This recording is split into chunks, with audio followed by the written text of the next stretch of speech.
போட்டித்தேர்வுக்கு தயாராகும் நண்பர்கள் அனைவருக்கும் வணக்கம். நாம் அடுத்து என்ன பார்க்குறோம் அப்படின்னா, அதே 10th சயின்ஸில் விசையின் திருப்புத்திறன் அப்படின்னு பார்க்க போகிறோம். ஆங்கிலத்தில் என்ன அப்படின்னு பார்த்தீங்கன்னா moment of force. Moment of force. Okay நண்பர்களே, மூமெண்ட் ஆஃப் ஃபோர்ஸுக்கு ஸ்கூல் புக்கில் ஒரு விளக்கம் கொடுத்துருக்குறாங்க. படிக்க டிஃபிகல்ட்டாக இருந்துச்சுன்னா இதை மட்டும் படிங்க. மூமெண்ட் ஆஃப் ஃபோர்ஸ் அப்படின்னா விசையின் திருப்புத்திறன், அதை தான் வந்து என்ன சொல்லியிருக்கேன் அப்படின்னா விடி அப்படின்னு போட்டிருக்கேன். F into D, FD அப்படின்னு போட்டுக்கோங்க. விசையின் திருப்புத்திறன் is equal to F into D. Okay, அப்போ என்ன அப்படின்னா எஃப்இற்கும் என்ன எஃப்ஐயும் விசை செயல்படும் அச்சிற்கும் இடையே உள்ள செங்குத்து தொலைவு டிக்கும் உள்ள பெருக்கல் பலன் கொண்டு அளவிடப்படுகிறது. இந்த மாதிரிலாம் சொல்லியிருக்காங்க. எல்லாம் நமக்கு தேவையில்லை. இப்போ இந்த மாதிரி ஒரு பொருள் இருக்குது, இந்த மாதிரி என்ன இருக்கு, ஒரு பொருள் இருக்குது. இந்த பொருள் மீது இந்த மாதிரி F அப்படிங்கிற ஒரு விசை செயல்படுது. ஓகே, இப்போ இந்த பொருளில் ஒரு பக்கத்தை நம்ம என்ன செஞ்சிருக்கோம் அப்படின்னா ஒரு திருகு கொண்டு ஃபிக்ஸ் பண்ணியிருக்கோம். ஓகேவா, திருகு கொண்டு ஃபிக்ஸ் பண்ணியிருக்கோம். இந்த பொருள் வந்து எப்படி என்ன ஆகும் அப்படின்னா இந்த மாதிரி சுழலக்கூடிய ஒரு பொருள், நிலையாக இருக்காது, இந்த மாதிரி சுழலக்கூடிய ஒரு பொருள். அப்போ இந்த மாதிரி F செயல்படும் போது என்ன ஆகும் அப்படின்னா அந்த பொருள் வந்து என்ன ஆகும், சுழல ஆரம்பிக்கும். இதுதான் வந்து என்ன சொல்றாங்க அப்படின்னா விசையின் திருப்புத்திறன் அப்படின்றாங்க. ஒரு பொருளை இந்த மாதிரி ஒரு பொருளை ஃபோர்ஸ் கொடுத்து நகர்த்தணும் அப்படின்னா விசையின் நகர்த்தும் திறன். ஆனால் அதே பொருளை சுழல வைக்கிறோம் பார்த்தீங்களா, அதனால இது பேர் விசையின் திருப்புத்திறன். ஓகேவா, ரைட்டு. ஆனால் நமக்கு என்ன தேவை அப்படின்னா டைரக்டாக இதை மட்டும் படிச்சிருங்க, ஃபோர்ஸ் இன்ட்ரு டிஸ்டன்ஸ், அவ்வளோதான். விசையின் திருப்புத்திறனுக்கு ஃபார்முலா என்னன்னு கேட்டிங்கன்னா ஃபோர்ஸ் இன்ட்ரு டிஸ்டன்ஸ், அவ்வளோதான். இந்த டிஸ்டன்ஸ்ங்கிறது என்ன அப்படின்னா செங்குத்து தொலைவு, அதை மட்டும் மறந்துடக்கூடாது, செங்குத்து தொலைவு. அப்போ எஃப் விசையும் செங்குத்து தொலைவும் உள்ள பெருக்கல் பலன், அதுதான் வந்து என்னது விசையின் திருப்புத்திறன். டைரக்டா இப்படி மட்டும் நீங்க நினைவு வச்சுக்கிட்டா போதும். ஓகேவா, ரைட்.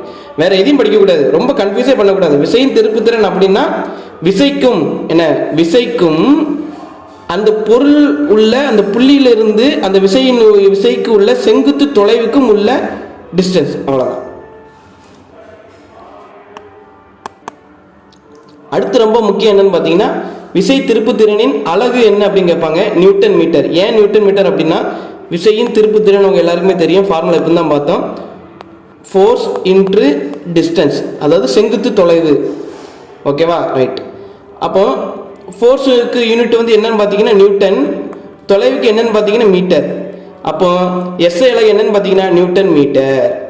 நமக்கு பொறுத்தளவுக்கு சயின்ஸ் சிலபஸ்ல என்ன இருக்கு அப்படின்னா, ஒரு நிமிஷம்.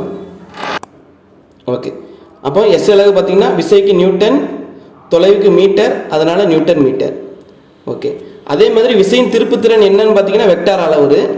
இந்த வெக்டார் அளவுரு என்ன அப்படிங்கிறத நான் முன்னாடி சொல்லியிருந்தேன். பட் ஒவ்வொரு தடையும் சொல்லிக்கிட்டே இருந்தோம்னா நமக்கு வந்து சயின்ஸே வந்து என்ன ஆகும் அப்படின்னா ரொம்ப டீப்பாக உள்ளுக்குள்ளே போய்கிட்டே இருக்கிற மாதிரி இருக்கும். நாம் அவ்வளோ போகவே கூடாது. ஸோ என்ன செய்யுங்க அப்படின்னா இந்த வி அப்படின்னு வந்துச்சுனாலே என்னது வெக்டார். இந்த வா வரிசையில் வருது பார்த்தீங்களா, விசை அப்படிங்கிறது வேவா வி, அதே மாதிரி வெக்டார் பார்த்தீங்கன்னா வேவா வி வே, இந்த மாதிரி வா வரிசையில் வந்துச்சுன்னா அது என்னது வெக்டார் அளவுரு. அப்போ விசையின் திருப்புத்திறனும் என்னன்னு பார்த்தீங்கன்னா ஒரு வெக்டார் அளவுரு. ஓகே, இப்போ விசையின் திருப்புத்திறன் ஃபார்முலாவை எப்படி நினைவு வைக்கிறது, பல கான்செப்ட் இருக்கலாம், ஆனால் நமக்கு மட்டும் என்னன்னு ஞாபகம் வச்சுக்கோங்க. விசையின் திருப்புத்திறன் அப்படின்னா என்ன அர்த்தம் அப்படின்னா ஒரு பொருள் இருக்குது, ஒரு பொருளை சுழல வைக்கிறதுக்கு தேவைப்படும் அந்த விசையினுடைய திறன் தான் வந்து என்ன சொல்லுவாங்க அப்படின்னா விசையின் திருப்புத்திறன் அப்படின்னு சொல்லுவாங்க. இப்படி ஒரு பொருள் இருக்குது அப்படின்னா இந்த விசையால் என்ன செய்ய முடியும், இந்த பொருளை வந்து நகர்த்த முடியும். அப்போ இது வந்து விசை நகர்த்தும் திறன். அதே மாதிரி இந்த மாதிரி ஒரு பொருள் இருக்குது, இந்த பொருளை விசை வந்து கொஞ்சம் மாற்றி இந்த இடத்துல செயல்பட்டுச்சு அப்படின்னா அந்த பொருள் வந்து என்ன ஆகும் அப்படின்னா சுழல முயற்சிக்கும். அப்போ இதை வந்து என்ன சொல்லுவாங்க அப்படின்னா விசையின் திருப்புத்திறன் அப்படின்னு சொல்லுவாங்க. இதுக்கு பின்னாடி பல கான்செப்ட் இருக்குது, நம்ம அவ்வளோ டீப்பாக போகணும்னா நமக்கு என்ன தெரியும் அப்படின்னா இந்த எஃப் இன்ட்டு டி அப்படிங்கிற எஃப் இன்ட்டு டி அப்படிங்கிறது மெமரி ஆகணும். அது எப்படி பண்ணுறது அப்படின்னா இந்த அந்த அது பேர்லேருந்து எடுங்க, விசையின் திருப்புத்திறன் அப்படிங்கிற பேர்லேருந்து எடுங்க. விசை அப்படின்னு என்னது ஃபோர்ஸ், எஃப் போட்டாச்சு. திருப்புத்திறன் அப்படின்னா டி அப்படின்னு போடுங்க. ஏன் அப்படின்னா அந்த டி அப்படின்னா டாமினேஷன் அப்படின்னு சும்மா ஞாபகம் வச்சுக்கோங்க, டாமினேஷன். அப்போ எந்த ஒரு நபரையும் ஃபோர்ஸை டாமினேட் பண்ணோம்னு என்ன செஞ்சிருவாங்க, வளைஞ்சிருவாங்க அல்லது திரும்பிடுவாங்க, அந்த மாதிரி எதாவது ஞாபகம் வச்சுக்கோங்க. ஓகேவா, அப்போ விசையின் திருப்புத்திறன் ஃபார்முலா என்னன்னு பார்த்தீங்கன்னா எஃப் இன்ட்ரு டி, அவ்வளோதான். எஃப்ங்கிறது என்னது அந்த ஃபோர்ஸ், விசையிலிருந்து எடுத்துக்கிறோம். திருப்புத்திறன், அப்போ ஒருத்தர் எப்போ நம்ம திருப்ப முடியும் அப்படின்னா டாமினேட் பண்ணா அப்படின்னு ஞாபகம் வச்சுக்கோங்க டி. அப்போ எஃப் இன்ட்டு டி, அவ்வளோதான். கான்செப்ட் புரியலன்னா என்ன செய்யணும், இந்த மாதிரி நினைவு வச்சுக்கணும். கான்செப்ட் புரிஞ்சா ஓகே, புரியலன்னா இந்த மாதிரி நினைவு வச்சுக்கணும். அடுத்து ரெண்டாவது என்னன்னு பார்த்தீங்கன்னா அலகு. அலகு எப்படி வைப்பீங்க? ஃபோர்ஸ் அப்படிங்கிறது விசை, விசையின் அலகு என்னது நியூட்டன், டி அப்படிங்கிறது என்னது தொலைவு, அதனோட அலகு மீட்டர், அப்போ நியூட்டன் மீட்டர் இப்படி நினைவு வச்சுக்கிடணும்.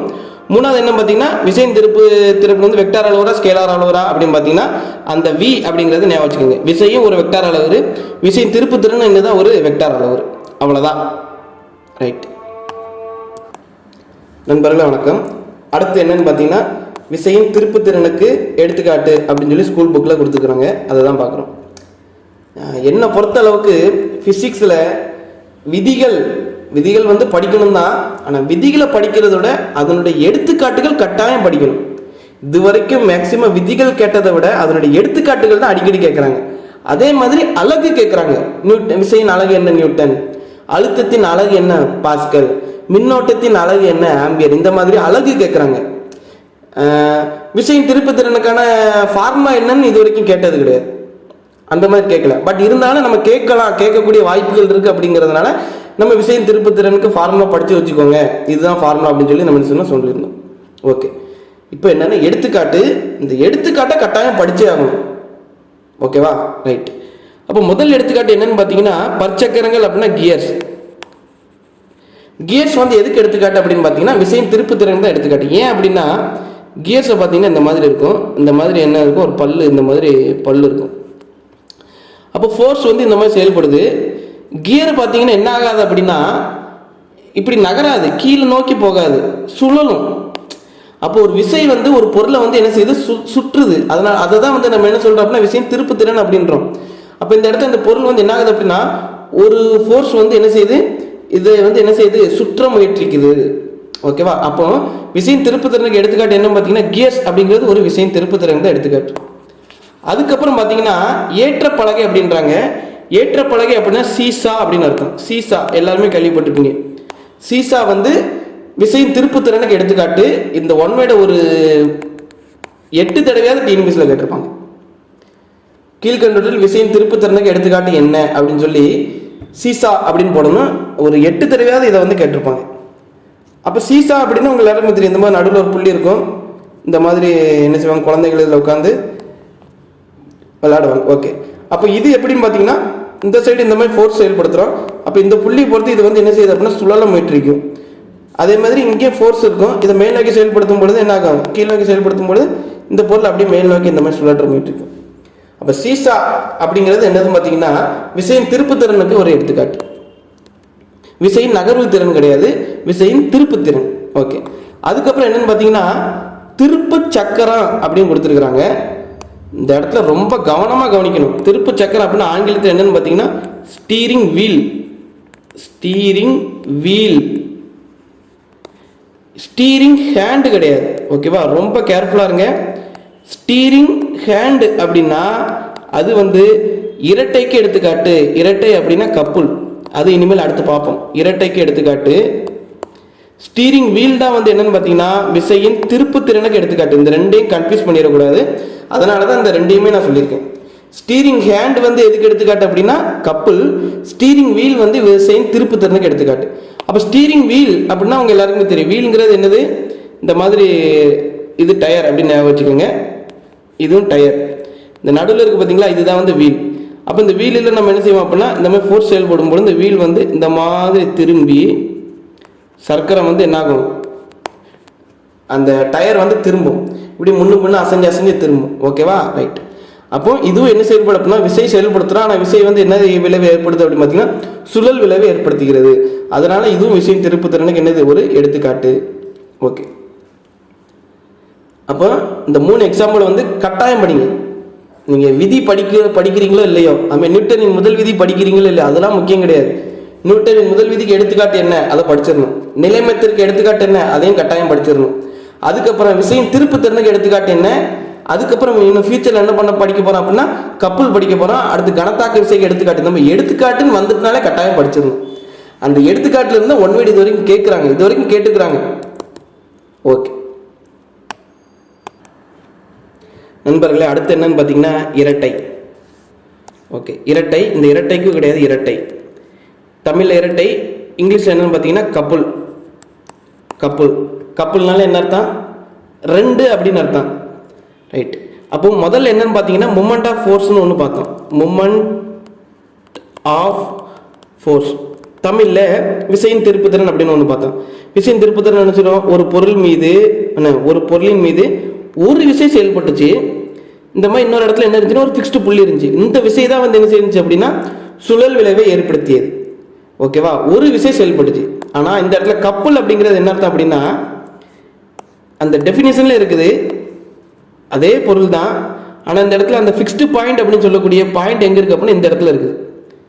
அப்போ இரு சமமான இணை விசைகள் ஒரே நேரத்தில் பொருளின் இருவேறு புள்ளிகளின் மீது எதிரெதிர் திசையில் செயல்பட்டால் அப்படின்னு இருக்காங்க. அப்போ என்ன அர்த்தம் அப்படின்னா, ஒரு ஃபோர்ஸ் இந்த மாதிரி செயல்படும், இன்னொரு ஃபோர்ஸ் இந்த மாதிரி செயல்படும். இதுவும் என்னதான் ஏற்படுத்தும் அப்படின்னு பார்த்தீங்கன்னா சுழல் விளைவை தான் ஏற்படுத்தும். ஆனால் மூமெண்ட் ஆஃப் ஃபோர்ஸ் அப்படிங்கிறது என்ன ஆகும் அப்படின்னா ஒரே ஒரு ஃபோர்ஸ். இங்கே வந்து என்னன்னு பார்த்தீங்கன்னா ரெண்டு ஃபோர்ஸு, ரெண்டுமே என்னது அப்படின்னு பார்த்தீங்கன்னா சமமான விசைகள். அதான் முக்கியம். இரு சமமான இணை விசைகள், அவ்வளோதான். அப்போ இரு சமமான இணை விசைகள் ஒரே நேரத்தில் ஒரு பொருளின் இருவேறு புள்ளிகளின் எதிரெதிர் திசை செயல்பட்டால் அவை இரட்டை விசைகள் அல்லது இரட்டை என்று அழைக்கப்படுகின்றன. இதான் டெஃபினிஷன். இதை வந்து என்ன செஞ்சீங்க, கிளியராக படிச்சுக்கோங்க. ரைட்.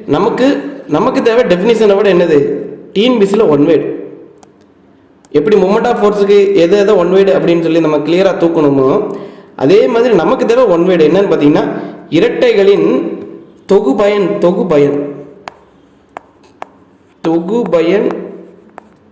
மதிப்பு சுழி அப்படின்னு அர்த்தம். ஜீரோ, இந்த ஜீரோன்னு வந்துட்டுனால கட்டாயம் படிச்சுக்கணும். அப்போ உங்களுக்கு ஆப்ஷனில் கொடுப்பாங்க விசையின் திருப்புத்திறனின் தொகுபயன் மதிப்பு அப்படின்னு கேட்டாங்கன்னா அது சுழி கிடையாது. இரட்டையின் தொகுபயன் மதிப்புனா தான் அது வந்து சுழி. ஏன் அப்படின்னா இந்த மாதிரி ஒரு ஃபோர்ஸ் இந்த பக்கம் செயல்படும், இன்னொரு ஃபோர்ஸ் இந்த மாதிரி செயல்படும். ரெண்டு ஃபோர்ஸ், ஒன்று F1 இன்னொன்று F2. இந்த ரெண்டுமே பார்த்தீங்கன்னா சமம், ஆனால் எதிரெதிர் திசையில் செயல்படுது. அப்போ நான் ஏற்கனவே சொல்லியிருக்கேன். அப்போ எதிரெதிர் திசையில் செயல்பட்டுச்சுன்னா தொகுபயன் விசையினோட மதிப்பு F1 - F2. ரெண்டுமே வந்து என்னது அப்படின்னு பார்த்தீங்கன்னா ரெண்டுமே வந்து சேம் விசை. அதனால என்ன ஆகுது அப்படின்னா இரட்டையின் தொகுபயன் விசையின் மதிப்பு சுழி. அதை அண்டர்லைன் பண்ணிக்கோங்க, அதை நோட் பண்ணி வச்சுக்கோங்க. இரட்டைக்கு டெஃபினிஷன் பார்த்துட்டோம். டெஃபினிஷனுக்கு அப்புறம் என்னது அப்படின்னா அதனுடைய அந்த ஒன் வேர்டு பாயிண்ட் ஆஃப் வியூல என்ன அப்படின்னு பார்த்தீங்கன்னா மதிப்பு சுழி. அதுக்கப்புறம் ரெண்டாவது என்னது அப்படின்னா நேர்கோட்டு இயக்கத்தை எப்பொழுதும் ஏற்படுத்தாது. இதை நோட் பண்ணி வச்சுக்கோங்க. நேர்கோட்டு இயக்கம் அடுத்து பார்த்தீங்கன்னா இவை நேர்கோட்டு இயக்கத்தை ஏற்படுத்தாது, சுழல் விளைவினை மட்டுமே ஏற்படுத்தும். இது ஒரு ஒன் வேர்டு, அவ்வளோதான். இதை நோட் பண்ணி வச்சுக்கோங்க.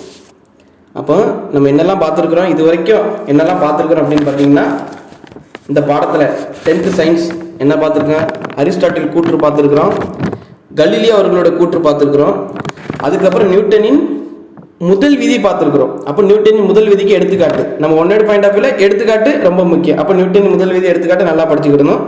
அப்போ நியூட்டனின் முதல் விதிக்கு எடுத்துக்காட்டு தான் நிலைமத்திற்கும் எடுத்துக்காட்டு. அப்போ ரெண்டுமே என்னதான் சேம் தான் பார்த்துருக்குறோம். அதுக்கப்புறம் என்னன்னு பார்த்தீங்கன்னா நியூட்டனின் முதல் விதியிலிருந்து நமக்கு விசை அப்படிங்கிற ஒரு கான்செப்ட் வந்து நமக்கு கிடைச்சது. ஸோ அப்போ விசையிலிருந்து நமக்கு என்னன்னா தொகுபயன் விசை அப்படின்னா என்ன அப்படின்னு பார்த்தோம். அப்போ 3 கண்டிஷனுக்கு தொகுபயன் விசை எப்படி கண்டுபிடிக்கணும் அப்படின்னு சொல்லி என்ன செஞ்சதுன்னா பார்த்துருந்தோம். அதெல்லாம் ஒன் வேர்டு தான். அதுக்கப்புறம் பார்த்தீங்கன்னா விசை வந்து ஒரு பொருளை நகர்த்தவும் செய்யுது.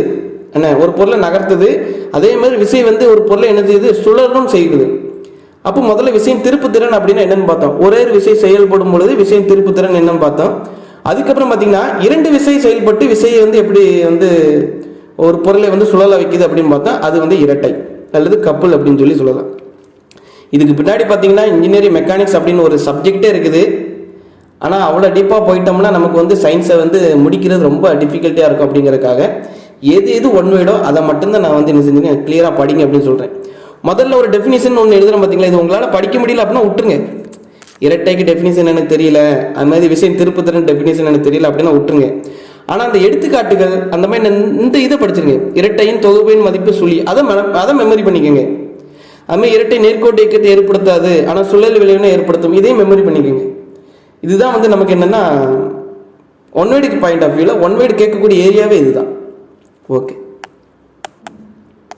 ஓகே நண்பர்களே, எப்படி விசையின் திருப்புத்திறனுக்கு எடுத்துக்காட்டு பார்த்தோமோ அதே மாதிரி இரட்டைக்கு எடுத்துக்காட்டு இருக்குது. என்னென்னா நீர்க்குழாய் திறத்தல். தண்ணீர் பைப்பு பார்த்துருப்பீங்க, இந்த மாதிரி இருக்கும். இந்த மாதிரி என்ன இருக்கும், தண்ணீர் பைப் இருக்கும். இதை வந்து திறக்கிறோம். அப்போ இந்த தண்ணீர் குழாயை திறக்கிறது, மூடுறது, இந்த மாதிரி செயல்கள்லாம் இந்த தண்ணீர் குழாய் மேலே என்ன செயல்படுது அப்படின்னு பார்த்தீங்கன்னா இரட்டை தான் செயல்படுது, கப்புள் ஆக்ட் ஆகுது. அப்போ கப்புளுக்கு எக்ஸாம்பிள் என்னன்னு பார்த்தீங்கன்னா நீர்க்குழாய் திறத்தல், மூடுதல். அதுக்கப்புறம் திருகு, ஸ்க்ரூ பார்த்துருப்பீங்க. ஸ்க்ரூ இந்த மாதிரி இருக்குமா, ஸ்க்ரூ இருக்கும். அப்போ ஸ்க்ரூவை சுற்றுறது, திறக்கிறது, இதெல்லாம் எதுக்கு எடுத்துக்காட்டுன்னு பார்த்தீங்கன்னா அதுவும் கப்பலுக்கு தான் எடுத்துக்காட்டு. அதுக்கப்புறம் பம்பரத்தின் சுழற்சி. அப்புறம் பார்த்தீங்கன்னா ஸ்டீரிங் ஹேண்டு பார்த்துருப்பீங்க, இந்த மாதிரி இருக்கும், டிரைவர்லாம் யூஸ் பண்ணுவாங்க. அப்போ ஸ்டீரிங் ஹேண்டு மீது செயல்படுறது என்னன்னு பார்த்தீங்கன்னா இரட்டை. எப்படி, இந்த மாதிரி இங்கே ஒரு என்னது ஒரு டிரைவர் கையை எப்படி தான் 2 சைடும் கையை வச்சிருப்பாரு. இந்த மாதிரி தான் என்ன செய்வார், ஸ்டீரிங்கை வந்து இப்படி என்ன செய்வார், சுழற்றுவார். ஓகேவா? அப்போ ஸ்டீரிங் ஹேண்டு வந்து இரட்டைக்கு எடுத்துக்காட்டு. ஆனால் ஸ்டீரிங் வீல் இருக்குது பார்த்தீங்களா, அது வந்து மொமெண்ட் ஆஃப் ஃபோர்ஸுக்கு எடுத்துக்காட்டு. ரெண்டையும் என்ன செஞ்சிடக்கூடாது, கன்ஃபியூஸ் பண்ணிடக்கூடாது. மொமெண்ட் ஆஃப் ஃபோர்ஸ் அப்படின்னா விசையின் திருப்புத்திறன். ஓகேவா? அப்போ நமக்கு ஒன் பாயிண்ட் ஆஃப் வியூவில் என்ன அப்படின்னு பார்த்தீங்கன்னா இரட்டைக்கு எடுத்துக்காட்டு என்ன, பம்பரத்தின் சுழற்சி எதற்கு எடுத்துக்காட்டு அப்படின்னு கேட்டிங்கன்னா இரட்டை அல்லது கப்புள். அதே மாதிரி கியர் இயங்குறது வந்து எதுக்கு எடுத்துக்காட்டு அப்படின்னு பார்த்தீங்கன்னா விசையின் திருப்புத்திறன். அந்த எக்ஸாம்பிள் மட்டும்தான் நமக்கு முக்கியம். அந்த டெஃபினிஷன் உங்களால் படிக்க முடியல அப்படின்னா தயவுசெய்து விட்டுருங்க, ரொம்ப ரிஸ்க்கே எடுக்காதீங்க. எக்ஸாம்பிள் மட்டும் ஷுவராக படிச்சிருங்க. ஓகே நண்பர்களே, இதே 10th சயின்ஸில் அடுத்து நியூட்டனின் 2ஆம் விதி பார்க்க போகிறோம். அதுக்கப்புறம் நியூட்டனின் 3ஆம் விதி, அதனுடைய எடுத்துக்காட்டுகள், இதெல்லாம் பார்த்துட்டோம்னா ஓரளவுக்கு இயக்கவியல் கம்ப்ளீட் ஆயிரும். அதுக்கப்புறம் வரக்கூடிய லேட்டஸ்ட் பாடங்கள்லாம் பார்த்தீங்கன்னா முதல்ல இதை கான்செப்ட் தெளிவாக பார்த்துட்டோம் அப்படின்னா அடுத்து வரக்கூடிய டாப்பிக்கில் உள்ள கண்டென்ட்லாம் வந்து மிகவும் குறைவாக தான் இருக்கும். ஸோ அதை எல்லாமே நம்ம என்ன செஞ்சிடலாம், கம்ப்ளீட் பண்ணிடலாம். நன்றி, வணக்கம்.